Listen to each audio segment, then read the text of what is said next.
Hi everyone, welcome back to my sewing journal. So I thought I'll do something a little bit drastic and have a haircut. I went from this really long hair to this French bob. I'm hoping this hairstyle refresh would push that mental reset button for me. Please don't tell me later that this haircut doesn't suit me because I'd have to bear with it for at least several months now.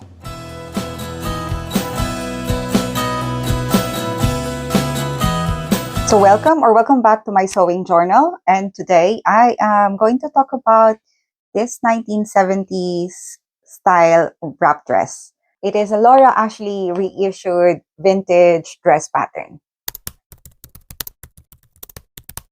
This is a Laura Ashley 1970s wrap dress that comes in two views.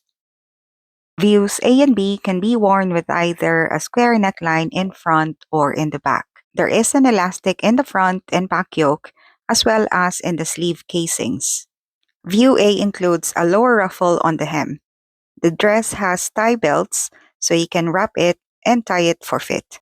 This dress pattern is designed for woven fabrics. You can use lightweight cotton, cotton blends, or crepe de chine. For this project, I used this deadstock dressmaking fabric that has a stunning pink and orange floral design on a black background. This is 85% viscose and 15% linen. This is still on sale on the Fabric Godmother website for £3.99 a meter, down from £8 a meter. When I bought the fabric, I did not know which sewing pattern I will be using it with. I only bought the fabric because obviously it was on sale and I did not want to miss out. I bought this fabric online, and it was only when it arrived that I truly appreciated the colors and the style of the print. I thought it had a really retro vibe, and then I realized I had the perfect sewing pattern for it. I thought the M8358 pattern was perfect for this project, so I set to work cutting out the pieces for View A. For View A, there's 7 pieces to cut, while View B has 8. Although the pattern maker has classified this pattern as easy, I don't think it is easy because of the amount of fabric you'll be handling. Each pattern piece is large, particularly piece number 2, which is the front wrap of the dress. If you are making View B, there's even more fabric due to the ruffles on the hem. I think it would be better to make simpler versions of this type of dress before attempting this pattern. I think this new look pattern is a good one to practice with, as it has elastics around the neckline and also comes in a long dress version. You can practice how to insert elastics as well as handling a small amount of fabric. Depending on your size, this pattern requires at least 3 meters of fabric. I only have 2 meters on hand, so I ordered an extra meter, but I started cutting out the pattern pieces anyway. When I received the extra meter, I noticed it had a tiny hole, so I had to wait another week for a replacement. The instructions were easy enough to follow, but I did get confused about how to attach the front and back panels. I had to read the instructions repeatedly to check I hadn't missed a step. It just didn't seem possible to get the front overlapping panels correct by following the instructions. However, once I started inserting the elastics into the channels, I could see the dress taking shape. To make this dress, you'll be mainly doing 3 things. You'll be doing a lot of hemming, sewing a lot of elastic channels, and lastly, inserting a lot of elastics. Surprisingly, this sewing pattern is suitable for petites. Apart from shortening the skirt length, I did not make any other adjustments. As per usual, I used French seams for most of the inside of the dress. For the armholes, I made bias binding from the same fabric to cover the seams. For the elastic channels, I used the same material rather than a ready-made bias binding.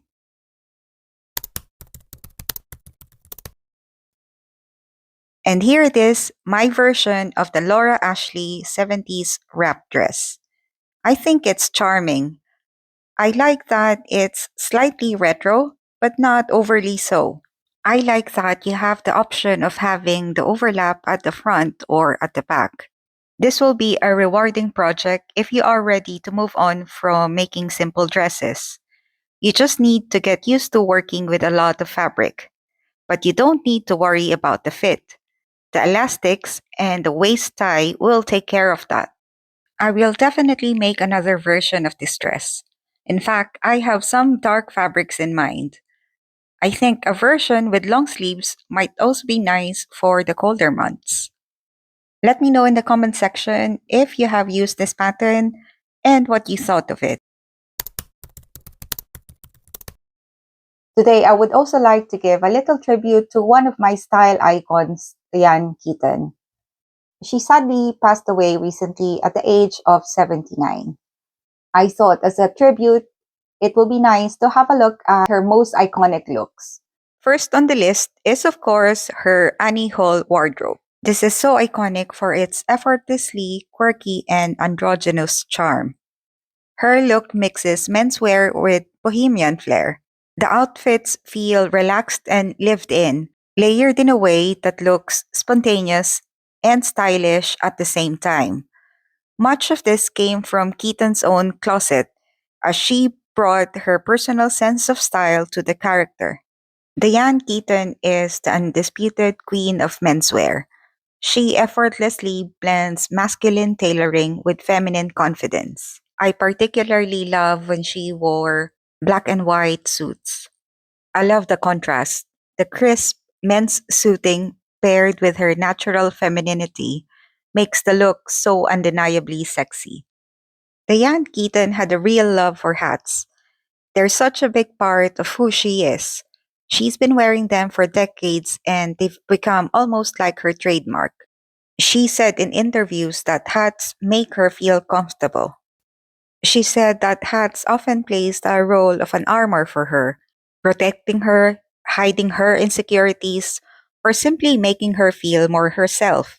For observers like me, I think it just makes her so cool. So here's to Diane, forever fashionable.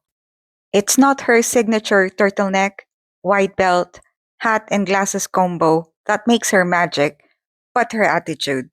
She wears what she wants. She's proof that style has no age limit or rule book. Speaking of hats, I also love hats. I have a collection of hats that I don't wear. I think I'm not cool enough to be swanning around in a hat, whatever type of hat it is.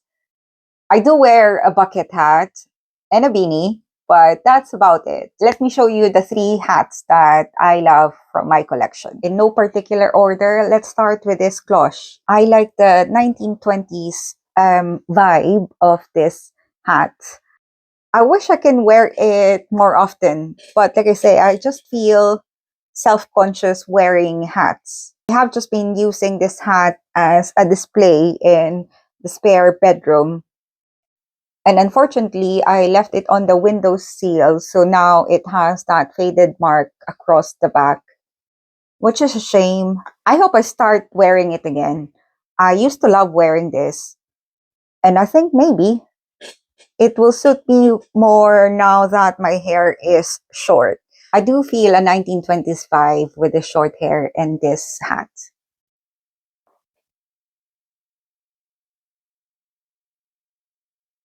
The other hat that I have in my collection is this one. I'm not sure what style of hat this one is, but I feel like I should be riding a horse when I wear this hat. This one is a felt hat that I bought in Singapore maybe 15 years ago now. Luckily, I did not leave this by the window and it hasn't discolored. I think I used to wear this when I travel. I don't know when I stopped using this. I don't think it goes with my short hair now. But anyway, it is still in good shape considering how old it is, and maybe I can wear it again. Now, the last one in my collection is one that I made. This is a bucket hat that I made using an old pair of denim jeans that no longer fits me. I use the denim for the outer layer of the bucket hat, and I use offcuts of designer's guild fabric for the lining. Well, actually, there's no inner or outer lining because I think you can get away wearing it inside out too. This is one of my early upcycling projects, which I know I need to do more. As you can see, that's where the pocket used to be. Out of the three hats, this is one that I still wear to date.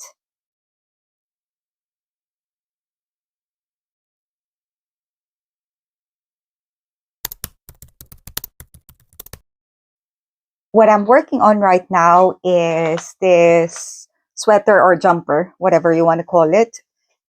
It's almost finished.